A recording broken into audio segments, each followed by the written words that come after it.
வணக்கம். கடந்த ஜூலை மாதம் 2ஆம் தேதி நம்ம காமெடி நடிகர் கருணாஸ் சென்னையிலேருந்து திருச்சி போகிறதுக்காக அவருடைய காரில் வந்திருக்கார். சென்னை விமான நிலைய ஏர்போர்ட்டுக்கு வந்துட்டு டொமஸ்டிக் ஏர்போர்ட்டுக்கு போகிறார். இண்டிகோ ஃப்ளைட்டில் போகிறதுக்காக. அதுக்கு இண்டிகோ ஃப்ளைட்டில் போகிறதுக்கு பிரயாண டிக்கெட் சீட் எல்லாமே பயணச்சீட்டு எல்லாமே வச்சுருக்கார்.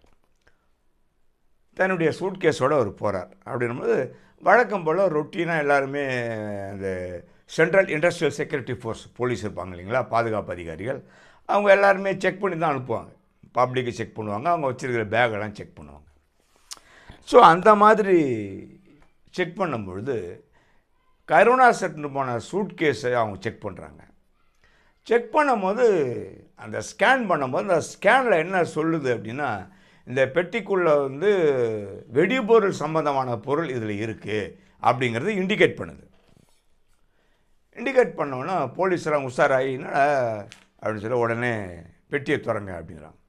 பெட்டியை திறக்கிறாங்க.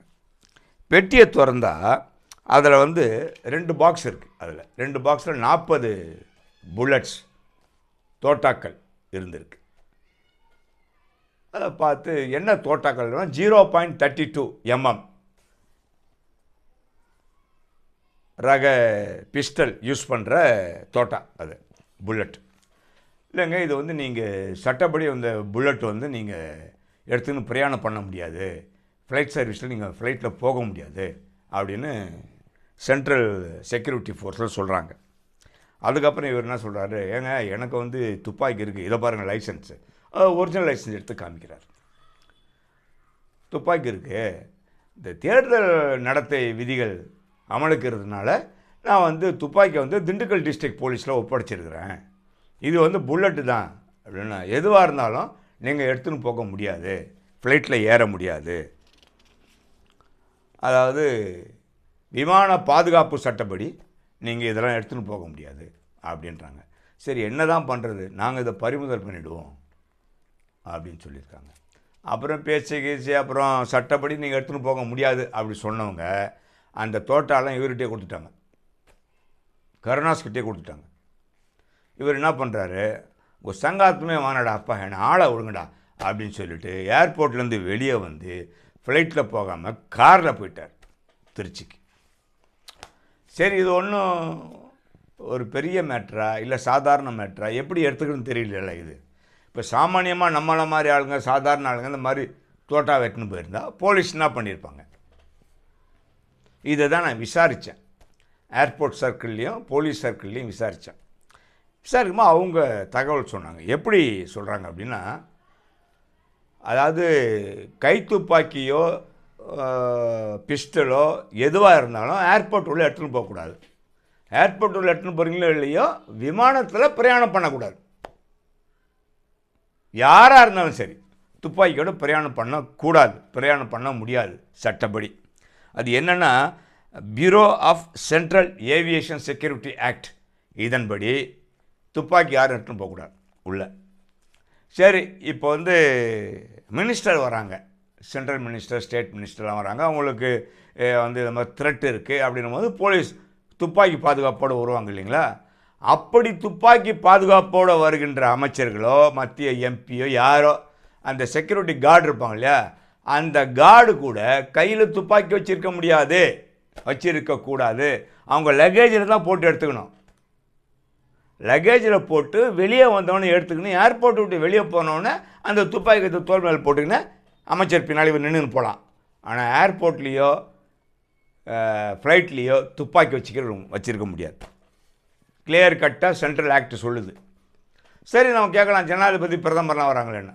அவங்களாம் பேசஞ்சர் ஃப்ளைட்டில் வர்றது கிடையாது.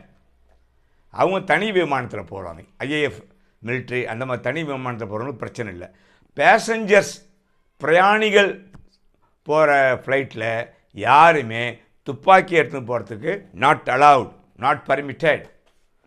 எட்மே விமானியை நீ கடத்திட்டேன்னா என்ன பண்ணுவேன், அதனால அது ஸ்ட்ரிக்ட் ஆர்டர் அது. ஆனால் central industrial security force Karunas அனுப்பிவிட்டாங்க இல்லைங்களா. இவங்க ஆக்சுவலாக என்ன பண்ணியிருக்கணும் அப்படின்னா, பார்த்தாங்க புல்லட்லாம் பார்த்தாங்க, ஓகே லைசன்ஸ்லாம் இருக்குது, என்ன பண்ணணும், லோக்கல் போலீஸை வர வச்சு அவங்ககிட்ட ஒப்படைக்கணும். ஏர்போர்ட்டில் இருக்கிற எந்த அதிகாரிகளுக்கும் குற்ற செயலில் ஈடுபடுபவர்களை அவங்க விசாரிக்க முடியாது, அவங்க தண்டனை கொடுக்க முடியாது, அவங்க எஃப்ஐஆர் போட முடியாது.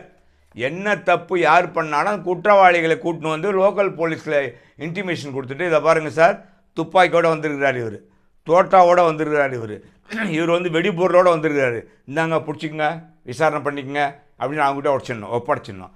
அவங்க உடனே அதெல்லாம் எடுத்துன்னு வந்து நடவடிக்கை எடுத்து அது என்னவோ பண்ணிப்பாங்க. இந்த மாதிரியான சூழ்நிலையில், அதாவது லைசன்ஸ் இருக்குது, துப்பாக்கி வந்து அங்கே போலீஸில் ஒப்படைச்சிருக்கிறேன், புல்லட் மட்டும் தெரியாமல் எடுத்துன்னு வந்துட்டேன் அப்படின்னா கூட ஏர்போர்ட் போலீஸ் இருக்கியா, லோக்கல் போலீஸ், அவங்கக்கிட்ட ஒப்படைச்சிட்டு அதுக்கு ஒரு சிஎஸ்ஆர் போட்டு கொடுப்பாங்களாம் போலீஸில், இதை வச்சுக்கோங்க, திரும்பி வரும்போது இதை எடுத்துன்னு போங்க அப்படின்னு அனுப்பிவிடுவாங்களாம். இதெல்லாம் எப்படி? இதெல்லாம் முறையாக லைசன்ஸ் வச்சுருக்கிறவங்க. லைசன்ஸ் வச்சுருக்காதவங்க கதை கம்பி என்ன போக வேண்டியது தான். இதுதான் மேட்ரு. சரி, நான் என்ன கேட்குறேன் அப்படின்னா, தேர்தல் விதிமுறைகள் நடைமுறைகள் இருக்கின்ற பொழுது கருணாஸ் அவர்கள் துப்பாக்கியை போலீஸாரிடம் ஒப்படைத்திருக்கிறார்களா? தேர்தல் நடைமுறை விதி சட்டம், அது யார் லைசன்ஸ் கன் வச்சுருந்தாலும், இப்போ நானே வச்சுருந்தாலும் என்னுடைய லிமிட்டுக்கு உள்ள போலீஸ் ஸ்டேஷனில் கொடுத்துடணும். அதை இல்லைனா எஸ்பி ஆஃபீஸில் போய் கொடுத்துடணும். அதான் ரூல்ஸு. இவரெல்லாம் துப்பாக்கியை கொடுத்துட்டார்ல, தோட்டாவை எதுக்கு பையில் வச்சுருக்கிறாரு? புல்லட்டை இவர் பெட்டியில் வச்சுருக்கிறதுக்கு காரணம் என்ன? நீதான் துப்பாக்கியை இவர் தான் ஒப்படைச்சிட்டார் இல்லையா?